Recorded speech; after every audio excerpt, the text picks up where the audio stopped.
content. My name is David Grimes. I'm of the Sports Gambling Education Program here at Ohio University and also of Site Education Services. And what I want to do today is just give a brief introduction before we really jump off into the webinar of impact of legalized sports gambling on tribal gaming.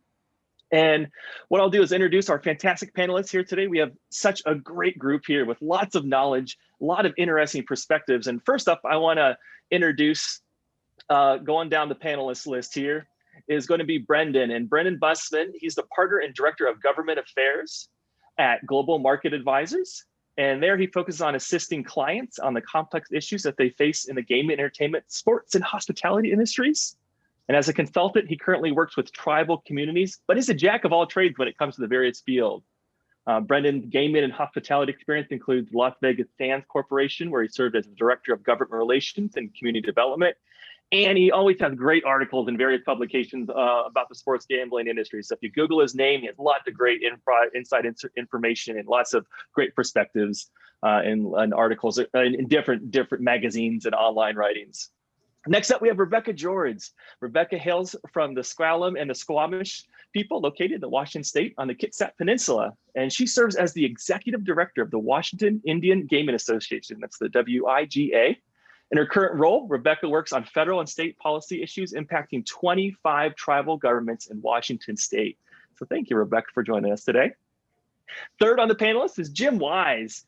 Jim is the leader of all marketing operations for the fabulous FireKeepers Casino Hotel located in Battle Creek, Michigan. And I know FireKeepers opened their sportsbook Dacey's last June, which made them the first tribal casino in the state to offer sports betting. Jim oversees brand enhancement and advertising, promotions, loyalty rewards, casino host player development, and hotel yield management. And I think not too long ago, I heard he was giving away RVs up there at FireKeepers. So I can't wait to go up there and visit. And last but certainly not least is my fellow SGE member, Steve Pastorino, who will be our moderator and host today. Steve is the first point of contact for current and prospective customers for US Integrity out of Las Vegas, Nevada.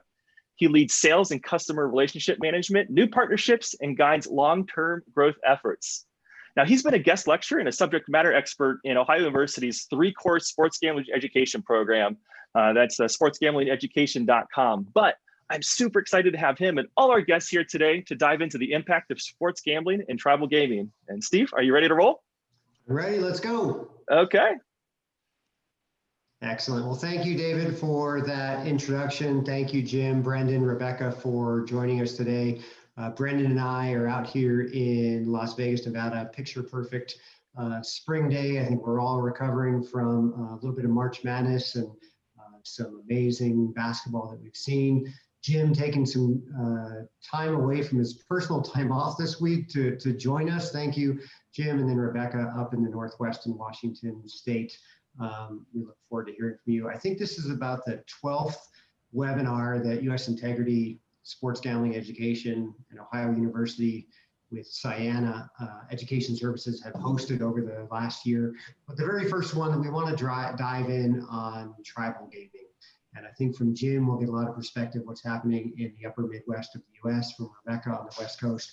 But I'm going to start with Brendan because while you're based here in Las Vegas, you have clients all across the country in different jurisdictions. A lot of things going on right now in state legislatures, lots of activity. We have about 26 jurisdictions that have legalized and approved sports betting, and 21 which have implemented it so far. But as just a place to start, Brendan, where are we on the national landscape with tribal gaming and sports betting, and what should we expect on the national landscape in the next 12 to 24 months? Well, obviously since the repeal of PASPA, numerous states, as you mentioned, have gone forward with sports betting, and obviously tribal has really started to take off over the last couple years. And I'm glad that Jim and Rebecca can be on to talk about the experiences that we've seen when Michigan, with its tribal and commercial model, was instituted and came to compromise between those entities, as well as up in Washington, that the tribal state has fought off some interest from other, let's just say, less than desirable card rooms. over the course of time and putting together their land-based model. But I think, as most people look forward on the tribal side, there's a host of states that are going through that process right now. Obviously, probably top of mind for most people is what happened this week in New York and what's going to happen with the tribal entities up there in what I'll say Governor Cuomo calls as a hybrid model. If he wants to call it a hybrid model, that's fine. I call it a broken model. And especially if you look at the legislation, the tribal organizations are mentioned in there as one word, and that's it, which is going to cause some problems up there. I think not just from a challenging standpoint off of that, but back to the constitutionality in general. You've got other states that have tribal interests that have just passed or put forward enabling legislation in South Dakota that passed initially by the voters, but obviously the tribal entities there will be able to have a piece of the action when it comes to land-based.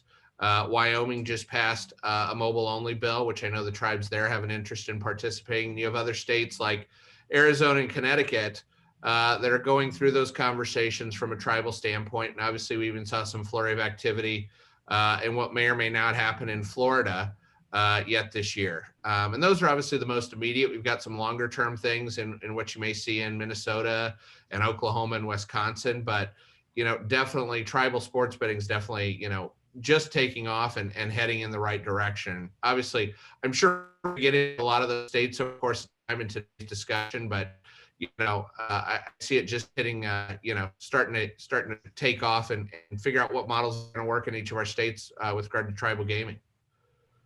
Okay, well, let's come back to some of those states in a little bit more detail in a few minutes. But Jim, we have a living, thriving case study in Michigan, and tribal nations are operating casinos and now sports books side by side with commercial enterprises, the biggest names in the game like MGM down in Detroit. So what's the landscape looking like, and how's it going so far?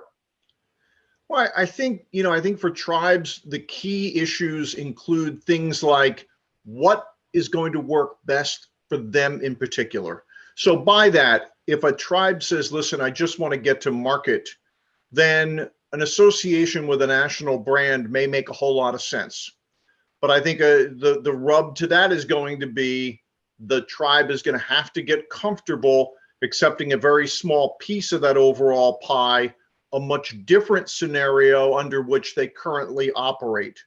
That is a big adjustment that's got potential IGRA issues and other things. But, the tribe can get to market quickly, as a couple have in Michigan, by simply, kind of writing off and doling out that piece of business to one of the national brands. And again, that may or may not be the best thing. That national brand will come in and tell the local tribe, hey, it's nice that you think you have an interesting brand and that it's well represented, but you're not going to see that when somebody opens the app that they're going to contract with. They're going to see the national brand 100%. They're really not going to see what your brand is. On the other hand, attempting to go it yourself, while it gives you a much greater long-term potential for profitability versus the national brand, where your piece of that's going to be very small and your piece is going to be impacted by how much advertising they do and what other expenses there are. On the other side of the fence is you can have a much larger piece of the pie by trying to operate it yourself, as we as FireKeepers are. But I will tell you that it's a dramatically different and more difficult piece of business than anything that you've done probably since that tribe has opened its doors. The tribe was able to, I'm sure, when it opened its doors, acquire and attract a lot of extensive experience in slot and table operations, maybe hand dealt poker or bingo or whatever it is. But there's not necessarily that wealth of available talent that can really provide the kind of backbone to help a tribe get started on its own. So it doesn't mean it can't happen. It just means you're going to need to build a team. You're going to need to be patient, and you're going to need to work with whoever the platform provider is to garner as much information as humanly possible so that you can effectively operate against more well-known brands. And would you say that the training wheels are off at FireKeepers with your sports book? You're still learning every day. How was March Madness? So we're still learning each and every day. And again, most of it is the kind of some of that iGaming components, kind of the data mining and marketing and the operational opportunities that are within to get the system to functionally operate. Not that problematic. To maximize going up against well-known brands, sure, that's going to take some time. And if you look around, the properties that have been kind of last to market in the state of Michigan are really the tribes who tried to go it on their own, leverage their own brand, take on a much larger piece of both the operating responsibility, but also the longer term profit basis. Those people are the ones that have come in second to market versus the national brands who kind of came in and did a plug and play and were ready to start day one. Rebecca, let's bring you into the conversation. At US Integrity, we've had several conversations and at least one webinar with representatives from the Washington Gaming Commission. Brendan and Matt Holt and I, we spent a lot of time talking to the tribes, and I would say that the unanimous feeling is we can't wait. And what can you tell us about where the tribes are in terms of bringing sports betting to Washington residents? I would echo your comments that we can't wait either. So Rebecca George with the Washington Indian Gaming Association, a big thanks to Steve at US Integrity and SGE in Athens there. I know that campus well. So I'm happy to be here. Anyway, so regarding our compacts, tribes were ready to start negotiations immediately after our bill was signed. I think as it should, these are being negotiated. These are government contracts between two governments, and we've always taken a very calculated approach when it comes to how we deal with gambling in this state. So as it should, it's taken some time. I think, COVID didn't slow down our side, but I think it did to some extent slow down the state side. So we've seen a delay. I think, for us, it would have been great to be up and going last year, but both sides are committed to making sure that this is rolled out in a way that is safe and fair for everyone. And both sides are committed to that. And we have a commitment from the state that they are getting closer. So. And Brendan, you said before we jumped on the call here that you thought that Washington was doing things right. What do you mean by that? What aspects of that are you a fan of? Well, I think what made Washington unique and special in their approach was how they went about this from the beginning, which is, let's get all of our tribes on the same page. Let's get all of us behind one message, one coherent piece of legislation. While I know a lot of people are like, oh, let's get it done. Let's get moving. Let's get this passed. They took basically a 2-year approach in going forward, which was, let's educate, let's teach people where we're at. Let's say, hey, we're the thoughtful position off of this, and here's how we need to approach it. And then when they passed it last year, right before the world shut down, they got everything rolling. And as Rebecca said, obviously things have been slowed down and push and pull off of everything as it relates to the pandemic. I think also then goes back to how to approach compacts, how do we approach moving forward in a thoughtful process. And while each tribe takes a different approach, and I think that as Jim talked about with where you fit into that model of bringing in a national brand or doing it on your own or fitting there somewhere in between, it's taking that, hey, what's best for the tribe, but then what's best for the whole tribal community. And I think Washington's done, an excellent job in being able to get that navigated.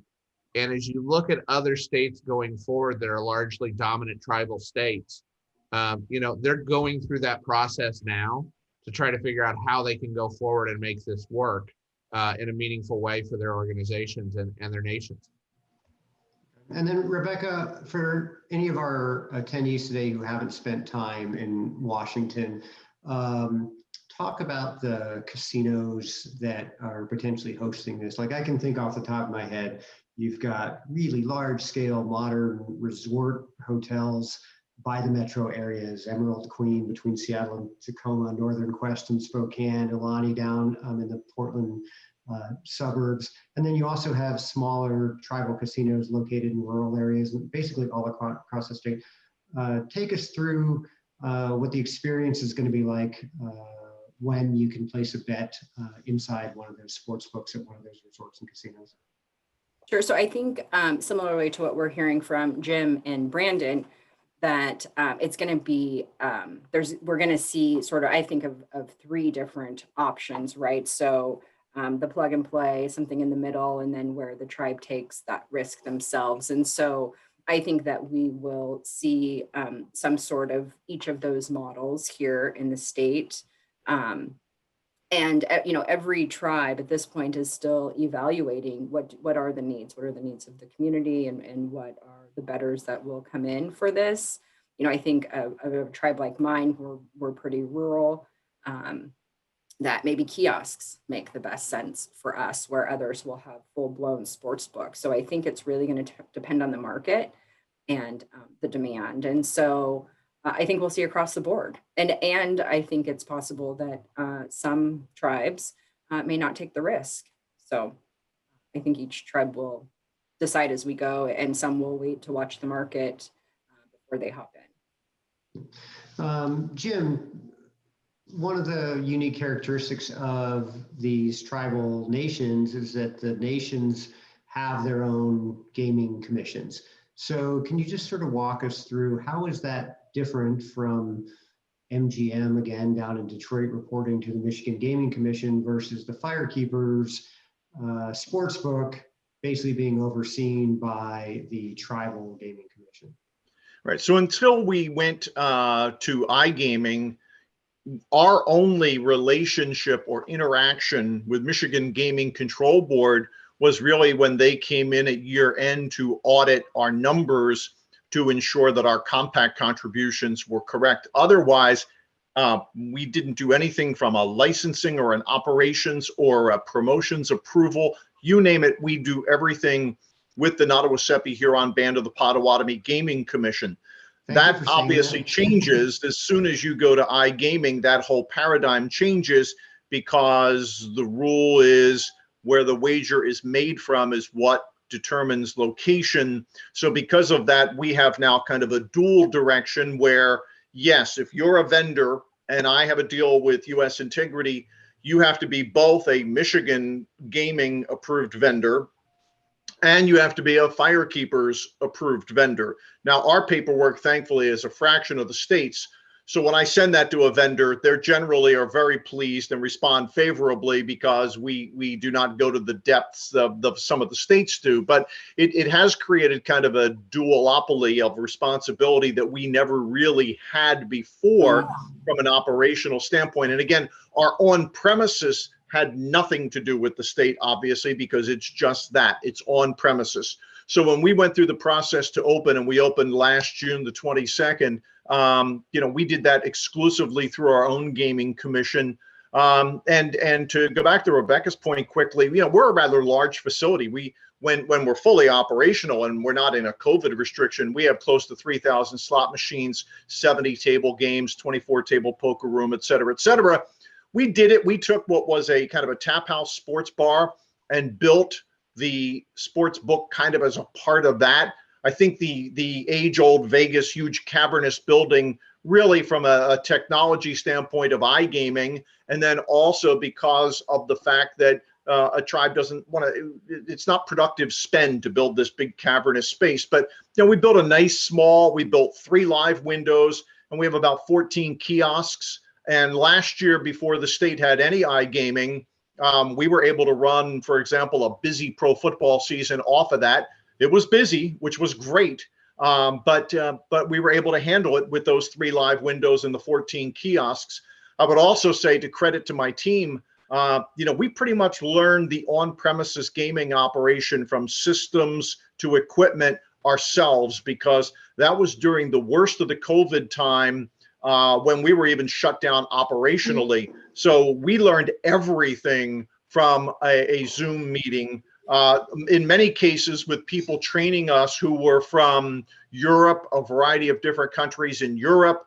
And that is not easy. I can tell you, I'm sure I'm not completely understandable, but there were times where I'd be looking across at somebody else on the same call going, are you understanding what they're saying? Are you following this? Because I'm not that much. But we got over the hurdle. And again, we were able to do that ourselves without any sort of operational consultancy. The iGaming piece is a whole different piece, obviously, because you have payment providers and other integrity components that have to all link in together. So that's a different piece, but we did a great job getting our live gaming open last year in a very challenging environment. Yeah, and I think it's fair to disclose that US Integrity is the sports betting integrity partner for FireKeepers. We went through the process with the tribe, as you said, which was a very quick process, and then the Michigan Gaming Commission takes a little bit longer. But we are prepared to go through this 23 times in Washington, if necessary, Rebecca, with each of the tribes, and then also with the state. So. Also want to say we're seeing some great questions in the chat, and Austin is forwarding them to me, and we'll be sure to jump on those in just a second. So please keep them coming. We'll get through a couple different things, and then we'll be sure to address all of those. But let me go back to Washington. Is this 23 different negotiations happening between individual tribes in the state, or are there a couple of groups that are banding together to do this in one fell swoop? So I think that back to Brendan's point earlier, that I think that Washington tribes have some great compacts. I think we're a model for how we move forward in our negotiations. I sort of joke, but it's not a joke, that we negotiate with ourselves intertribally before we start negotiating with the state. And we've had great success with moving forward as a group. What we're seeing with sports betting, and there are some tribes who were ready out the gate, who this was a priority for them, and other tribes like my own that is sort of a wait and see, and we aren't quite ready to pull the trigger, but we are obviously in conversations and listening in and weighing in on the negotiations that are going on. And so you do, although we're all working together, you do have some that are at different points in their negotiation, but the tribes here in Washington.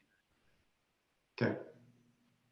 And Brendan, how many different states are you involved in, to the extent that you can disclose? Maybe not an exact number, but half dozen, dozens? How busy are you, and how much time are you going to be spending on a plane this summer? Probably more than dozens at this point. I've sort of lost track. Because, even some states that I'm not necessarily directly involved in, we still follow, because if there's somebody that comes up with an interesting model, and we'll go back to New York, that how this is going to be operationalized, and granted, we're involved in New York in a couple of facets off of that. But, as I always say with sports betting, this isn't time to reinvent the wheel. Use and glean good experiences like what you've seen in Washington and like what you see in Michigan, for other tribes out there, say, okay, how are they doing it right? How do I need to rely on people to say, if I want to do my own system, let's go talk to Jim at FireKeepers, say, how do we do it? How do we work through the compacts and those types of things, as Rebecca's talked about, which, depending on where things are at in each level of it, you've got to get, obviously, the state's blessing on it. In some cases, like you had in Michigan, you've got both commercial and tribal interests, so you have to figure out where that is. And then if you have to go through the whole compact process, you're going to at some point, but, depending on what degree that is, most states aren't like in New Mexico that says any class 3 gaming that's allowed, you get to just go in and jump in like New Mexico was able to do. But, there's going to be different facets of this as we continue on. Especially on the tribal sense. Obviously, big states like California and Florida will be coming up down the way here. And then obviously we want to see what all happens with Texas, which, you know, I think most people unfortunately forget there's a couple tribes down there because they necessarily haven't got the federal recognition they needed to. And how that bill gets played out with a hearing as soon as next week will be very important. So, you know, we're tracking every state out there that has stuff going on, both from a, hey, here's what's emerging, but here's where they're at in the rulemaking process, to, hey, how may they tweak it after they've done the model from the beginning. And say that one more time. What was that last state you're referring to that could have hearings as soon as next week or month? I've heard Texas maybe Texas. may have hearings as soon as next week on the, there's, I mean, a lot of different bills down there, some focused on sports betting, some focused on sports and casino, as well as some other things in between on the gaming side, poker rooms and that. But, you know, obviously that's one of the big states that everybody's sort of questioning and going, what's actually going to happen, and how are things going to move forward? Okay, I have a great question from the audience that I'm going to ask you, Brendan. It says, Brendan, in an article you wrote for Global Gaming Business Magazine, you said, quote, tribal communities are known for their ability to give back to the communities in which they operate and act as good, strong community stewards. This economic impact multiplies significantly beyond just their immediate gaming revenue generated. First, can you talk about these powerful impacts? And then I also want to hear from Jim and Rebecca on this. Well, you know, I think tribal communities as a whole, you know, first and foremost, gaming revenue for a lot of, that's their bread and butter and how they fund their governments, how, you know, there's a lot of people, that's where jobs and everything come from, but they're also good community stewards across the way, and they give back and in a host of different ways, whether that be to other community organizations, the economic impact they have on regions, and getting supported by suppliers both on the tribe and off the tribe. So, you know, they're truly special organizations that are out there. And obviously, I think sometimes that gets forgotten when you get into government versus government negotiations over everything. But, you know, and I'm not just saying this because Rebecca's on this webinar, but, you know, Washington, you know, has done a really good job of sharing with the rest of the state the contributions they make from the tribal side, and they have a great relationship with the state as a whole. You know, partially that's to Rebecca's credit, but it's also to her members' credit in being able to do that. And you see that across the way, and being able to do that. And obviously, as we, you know, go down the sports betting path, you know, I think that same level of commitment to community and caring comes in from the tribal side. But also needs to be appreciated as you're negotiating those compacts and going through the legislative side. Rebecca, you're nodding. You want to talk about community impact of tribes in Washington? Sure. Yes, I'm happy to talk about that. I think that you know, the differentiation for me is government gaming versus commercial gaming, and Indian gaming falls under government gaming, and people understand the state lottery and where that money goes, but what happens that doesn't often, what we find, translate to people having that same understanding that Indian gaming funds government programs, just like the lottery. Here in Washington, the lottery funds education, Indian gaming in the state funds education, plus you know, every government program that we have. And you know, the status of our land had made it pretty impossible for anybody to loan to us, you know, so gaming really is the first opportunity that we've had any sort of access to capital. And so I think what we've found is, you know, that what folks here in Washington want is the money from gambling benefiting the folks of Washington. So what we've really tried to do is help tell that story and the impact that Indian gaming has on our state's economy. You know, we're one of the top 10 employers in Washington.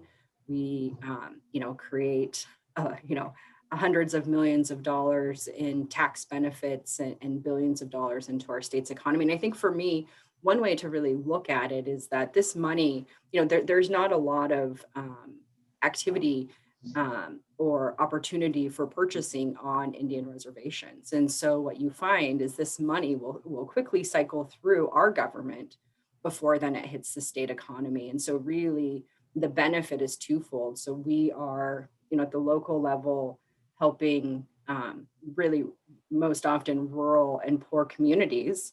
And then at a bigger level,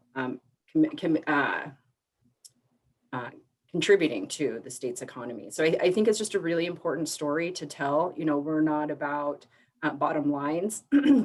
And I think that that's really, you know, what makes us different. And to Brendan's point, we are giving people, you know, a traditional practice for us was holding a potlatch, and the family would give literally everything away as a way to humble themselves and then to be interdependent within the community. And so I think that, you know, we don't just focus internally, we focus on our entire communities, and that, you know, for tribal and non-tribal people alike. And I don't know that we have done a good enough job talking about that story and the benefits that we offer. And we've tried to really turn around that narrative and help people understand what we're doing.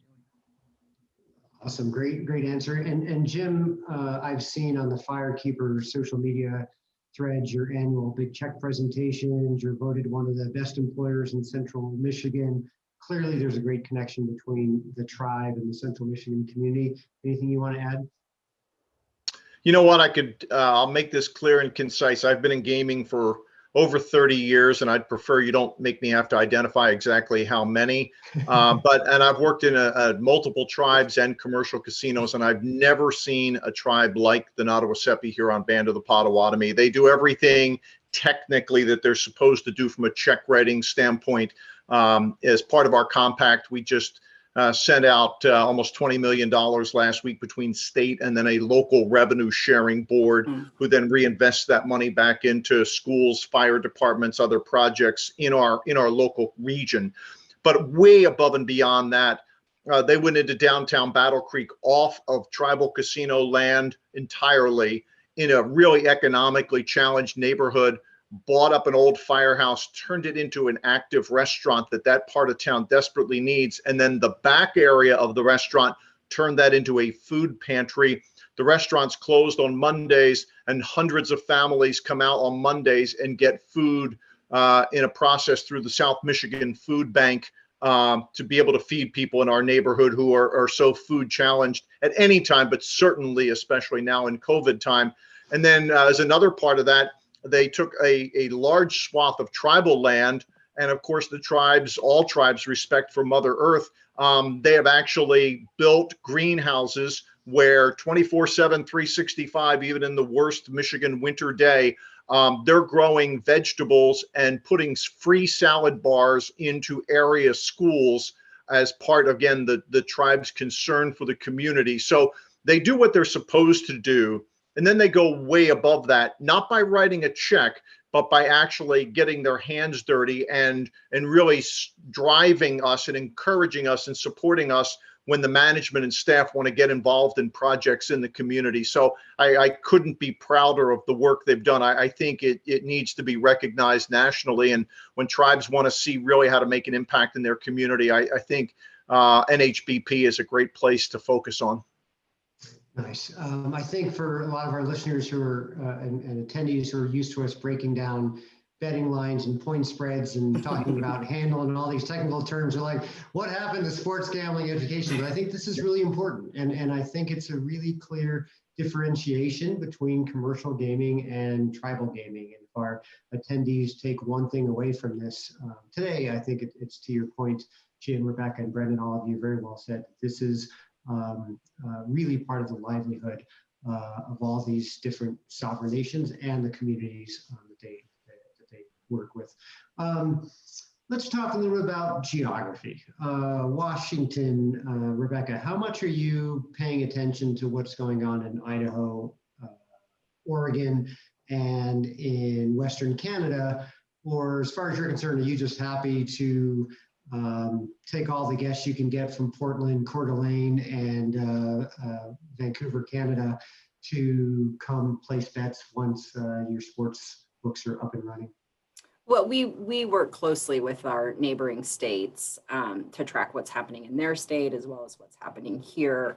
We've got tribes that sit near the border of both Idaho and Oregon who would probably be a better expert to talk about that. But I was just talking to the chairman of a tribe that is near the Canadian border and the impacts that they're feeling having that border shut down. And so I think that Indian gaming brings a lot of outside resources to the state here, and we will continue to pull where we can, I guess. Yeah. And Jim, are you happy to see Ohio take as long as humanly possible to figure out a sports gaming, sports betting solution? We've been saying for 18, 24 months now that when Ohio goes live, it's going to be a monster, but Michigan is really a stronghold now in the upper Midwest. Yeah, I think the reality is, listen, somebody's not going to drive to get to FireKeepers from Ohio solely because of sports. I think they're going to come because they want to come stay overnight, have a weekend, go to a dinner, play, and have sports be a piece of that. When we opened last summer, we did see quite a bit, for example, from Indiana, because there's parts of kind of northern Indiana that are probably closer. If you look at the Fort Wayne, Indiana market, that's closer to FireKeepers at maybe an hour and 10 minutes than it is to any other Indiana property. Those people would call us in advance and say, hey, I want to make sure that the Indy Colts game is going to be on, one of the big screens in the sports book before I make the drive up there. And we would absolutely do that and take care of that. So I think when you were going to make the trip, the sports betting is another piece that really adds to the puzzle of why you want to come to FireKeepers, for example, for a weekend or an overnight. I don't know that they necessarily came solely for that. When the Detroit commercial casinos were closed because of COVID, we obviously saw quite a bit of Detroit business that went back there that came to us in the short term because, again, we were open and operating. Okay. I'll stay in Michigan for a second. We don't talk about NASCAR as much at US Integrity as we do football, basketball, baseball, hockey, soccer. But you're the title sponsor of the FireKeepers 400 NASCAR race in August. How far are you from Michigan Speedway? And just talk about strategically, that's a big investment, I'm sure, to take on a NASCAR title sponsorship. What's behind the strategy there? It is. And when we did this sponsorship, I think every other major professional sports franchise within about 250 miles had a sales meeting, and everybody was beside themselves saying, why don't we have some of that money? Like, what are we doing wrong? Well, for us, what the race does at Michigan Speedway is it brings in people from a variety of neighboring states. FireKeepers is located right on I-94, the principal corridor that runs through Indiana, through Michigan, to Chicago, and on further. So there's a portion of our business that isn't necessarily localized. And I would say we do more business outside of 250 miles than any kind of traditional casino that you would come across. Usually get to 250 miles, you go, whatever we get after that is like gravy, forget it. But we actually do way more of that. So the NASCAR sponsorship gave us regional coverage to be the biggest fish in that pond versus chipping that money up and putting a little bit for a sign at this stadium and a little bit into a promotion at this arena. So it freaks out all the Detroit franchises because they don't understand why we're giving the money to NASCAR. But Rick Brenner and his folks at Michigan Speedway also do a service job for the people who come to the car race that I think is very similar to the type of high-level service we want to present in brick and mortar. So it's a really good partnership. And Michigan Speedway lost one of its NASCAR races, so we are the NASCAR race in Michigan. There was previously one in June and one in August. So one race went away. We moved to the August sponsorship, and we're really thrilled to keep NASCAR in Michigan, and we're thrilled to be the title sponsor. Very nice. Good to see. Brendan, let me jump over to you. There's a couple questions in the chat about what's going on in Florida specifically. And I know that the Seminole tribe is one that has gotten involved in all sorts of different enterprises like Hard Rock. And I was trying to think of an analogy for a tribal enterprise as big as what FireKeepers is doing with NASCAR. Let me just use this as a long way to ask, kind of, what do you see in the near and long-term future in Florida? Obviously there's a flurry of bills that are now starting to go in Florida. And I think, we have to see what traction is. Obviously the governor down there has had a lot of meetings recently to figure out, how gaming may shift. Some of those have been with the card rooms down there. Some have been with the tracks and various pari-mutuel facilities. But as I always say, when it comes to gaming in Florida, especially after what passed on the ballot in 18, as opposed to all roads leading through the capital. They run through Orlando and they run through Hollywood. And I say that because obviously the Seminole tribe, the compact down there right now just honestly is a mess because the state and the tribe do not get along and see where things are going and where payments may or may not be. But then obviously based off of the ballot language that was passed that the Seminole tribe and Disney partnered up on, Orlando still has a say in this. Now that said, if sports betting ever becomes legal in Florida, and granted the current compact has a carve out for it, you can't tell me Disney, owner of ESPN and everything else, is just going to say, hey, we're on the sidelines. Don't worry about it. We don't want any part of it. I've tried to legalize gaming beyond what was down there in Florida. And I remember when it passed in 05 to allow the tracks. But I've always said, if you had full casino gaming down there beyond what the Seminole tribe has, the first person to turn in an application is going to be the mouse. So, Right.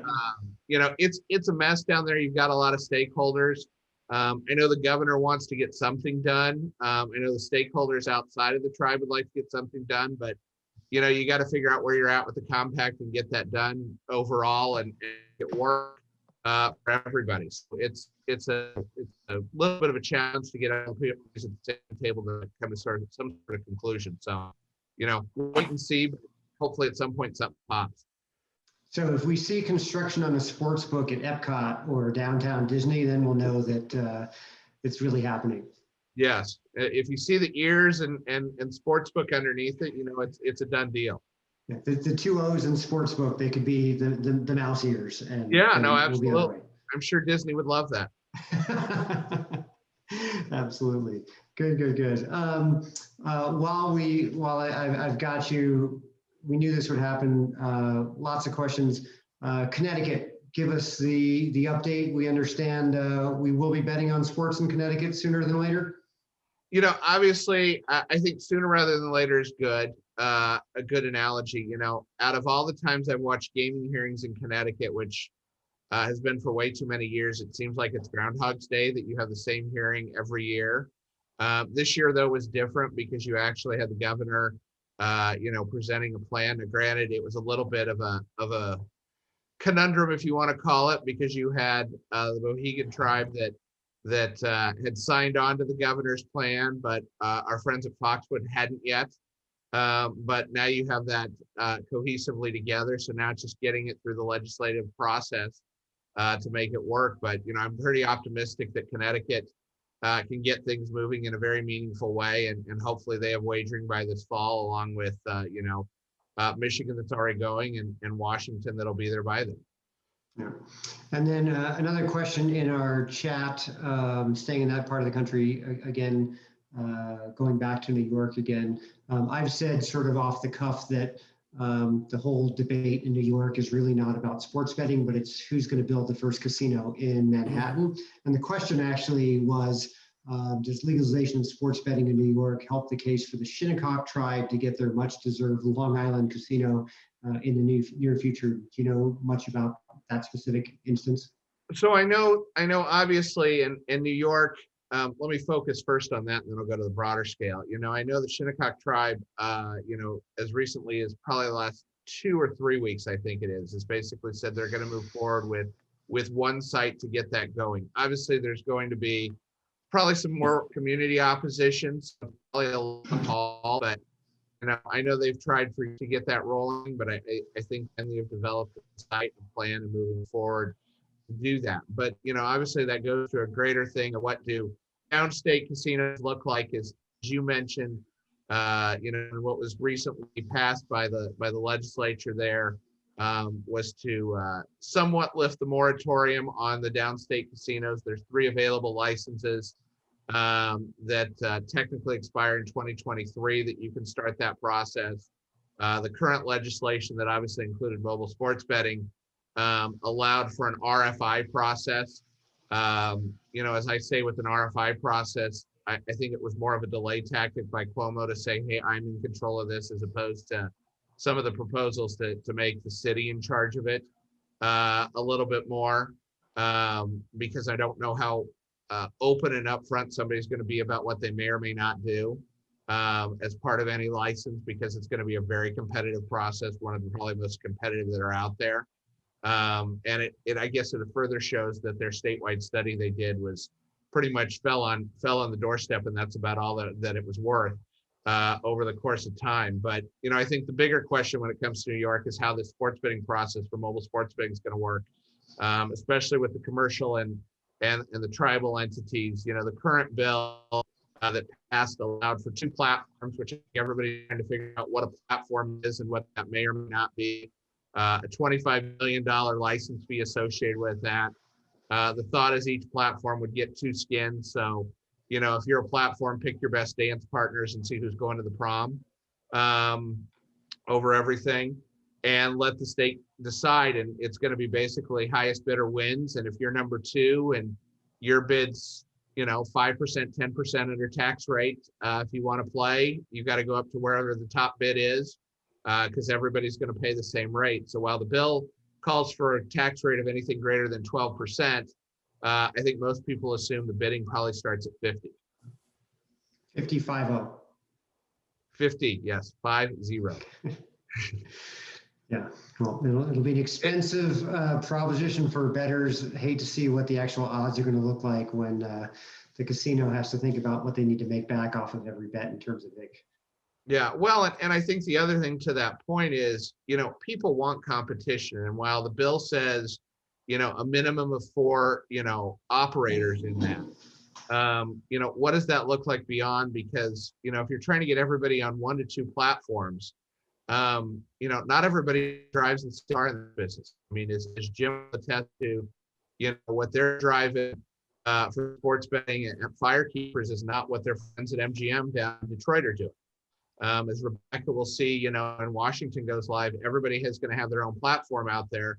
And it's not like you're operating on the same system. It's not like it's all open source. So it's going to become a big challenge off of how this actually gets operationalized. But, that's what happens sometimes when you have legislators that don't necessarily understand all the semantics of how these things work.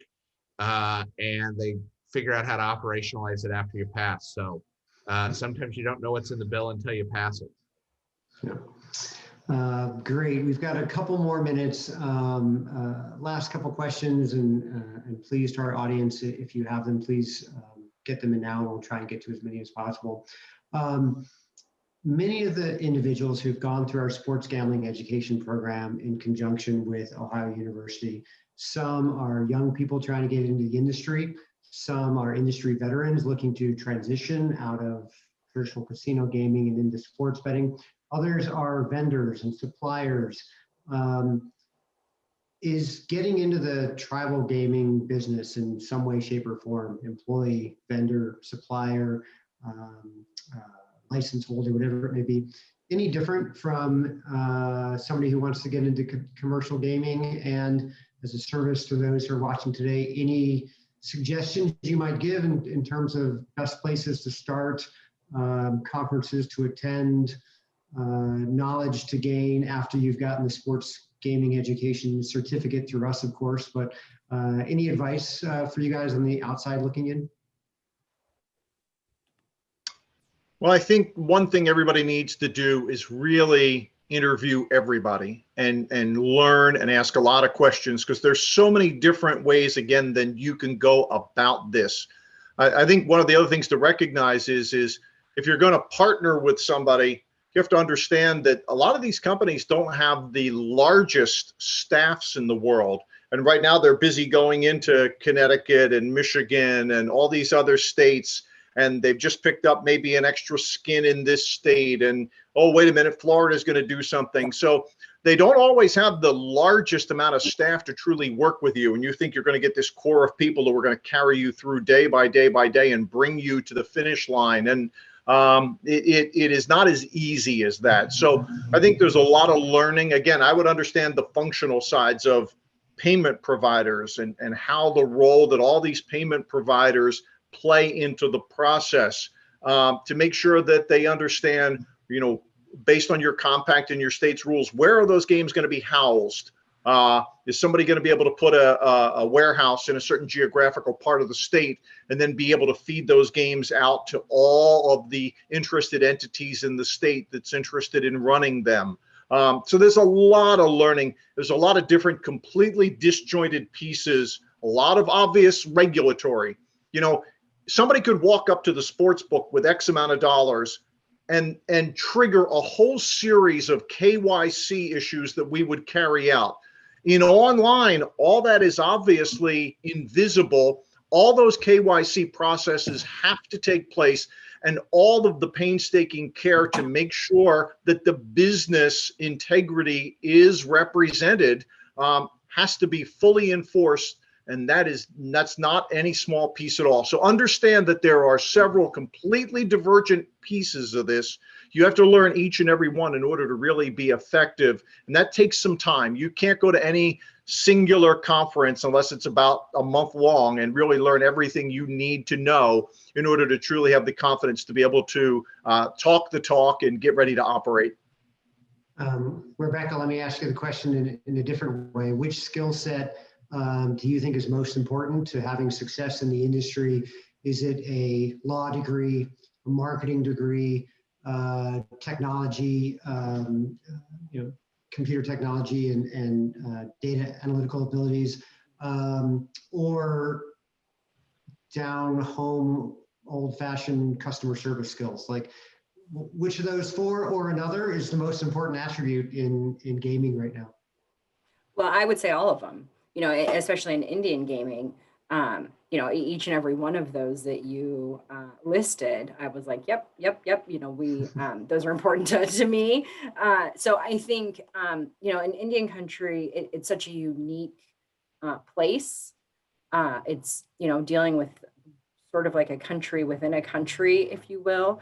And so I think although I don't have any experience with commercial gaming, I think the approach just by nature would be different in Indian country as vendors build those relationships. But I think across the board, there is such need in Indian gaming. We are always hiring for F&B, security, on down the line. And I think people sometimes overlook Indian gaming as great government jobs. And so we'll take anybody who's specialized in, I would say legal, because Indian country is so unique when it comes to our legal status, our legal positions, I guess. Yeah. And so I think I'll give you a chance to give a free plug. I would imagine that attending the Northwest Indian Gaming Association conference that's coming up in a couple months would be a great place to start. What are the dates again? Yep. June 22nd and 23rd. And yes, that is a great opportunity. We tell folks that are trying to break into Indian country or partners that have been with us for a long time, that this show really becomes a place to interface with casinos, GMs, and purchasing folks from Washington, Oregon, Idaho, California. It's a great conference. We usually do it in person, but given the current situation, we're doing it all virtual. So very excited to move it to an online platform and still be able to bring vendors and customers together. So yes, if anybody needs more information, it's available on our website. Great. Last question, we'll just go around real quick. We're seeing fans back in stands. Life is slowly getting back to normal. I think the majority of us at US Integrity have our vaccines now. What's a sporting event, I'll start with you, Brendan, that you're looking forward to getting back in the seats with a beer, a hot dog, and your buddies? Mm-hmm. Well, first and foremost, I want to say thanks for having all of us here today. Of course. I'm also going to give a shout out to the Ohio University and your football coach, and Frank Solich, who's a hell of a coach, and my former boss. So as you talk about events that I hope to get back to, I actually hope to get back to Athens for a game to see Coach, back on the field with fans in the stands. But I'm less excited about my alma mater in Nebraska that has to figure out how to fix it. But I'm just also going to be happy to get into our new stadium here in Vegas over at Allegiant Stadium. Gotcha. Jim, what's the sporting event I have an idea that you're looking forward to? You know it. So that'll be that August FireKeepers Casino 400. I would say, when I first went to a live hockey game, I realized that it was a dramatically different event than the one I'd been watching on TV. And if you're just an event person, even if you're not a big NASCAR person, if you're an event person, you want to go to a NASCAR race, you want to go to the FireKeepers 400 at Michigan Speedway, because when those cars come around at the start finish line, and you better have those earbuds in, and because it's awfully loud, but it's an intense and amazing experience. And we'd like to see the 60, 70, 80,000 that come out for those kind of events to be there this August, and it's an amazing event. Excellent. Rebecca? Well, I will say that NASCAR is on my bucket list. So maybe that's the one I'm looking most forward to, connecting with Jim. No, the Mariners just started up here. We've got great teams here in Washington State. I'm a fan of any live sporting event. So Mariners is my option right now, and I'm happy to be in those stands for sure. So. Excellent. Well, thank you, everyone. I'll say that I'm also, like Brendan, looking forward to getting inside Allegiant Stadium here in Las Vegas for probably a UNLV football game is more my style than a Raiders game. But I spent a bunch of my career in baseball and soccer, and I can't wait to get out to Baseball Diamond with my buddies. So with that being said, let's bring David back in here. I think we'll all be waiting for our invite to Ohio U football game in September, but then any other housekeeping that you need to take care of. David, I'll let you take it away. And Jim, Brendan, Rebecca, thank you so much. Austin with the chat. Thank you all for joining us today. David? Thanks for having us. Yeah, thank you. And just to go on that one, I want to thank our guests today, and for all the guests that have come on before us. I just want to let everybody know, if you enjoyed today, we have our webinar saved on our website. So you'll have our OU individuals like Matt Cacciato, individuals at USI like Matt Holt, Sarah Slane from the American Gaming Association, and so many more individuals that have come on into our courses, that have come on to our webinars. And if you jump on to sportsgamblingeducation.com, Steve and everybody there has put up a lot of our webinars available for free. So you can jump on and take a look at those. I think those are all YouTube links you can jump on. So you don't need to sign up for anything if you don't want to. But if you are interested in some of the courses, we have 3 sports gambling education courses. You can get a gold cert from OU if you take all 3 and pass all 3. And then I know, and I don't know if I could say this or not, but I know, Steve, that we have some neat things down the pipeline coming out. I think next month we're going to jump into fantasy sports, and we have a nice fantasy sports package that's going to come out in fantasy sports and legalized sports gambling, kind of what's different, what's the mix. And we got a lot of great content, even more SMEs, more subject matter experts coming down the line here very shortly. So keep your eyes out. If you don't want to miss that course, sign up at sportsgamblingeducation.com. We'll send you an email and let you know, hey, this course is going to drop, this date, and you can jump in and again, see these webinars, see upcoming courses, or maybe take a course or two with Steve at the helm on some of those. So thank you very much for your time today. Thank you for all our guests. This was awesome. It was very informative, and I appreciate your time.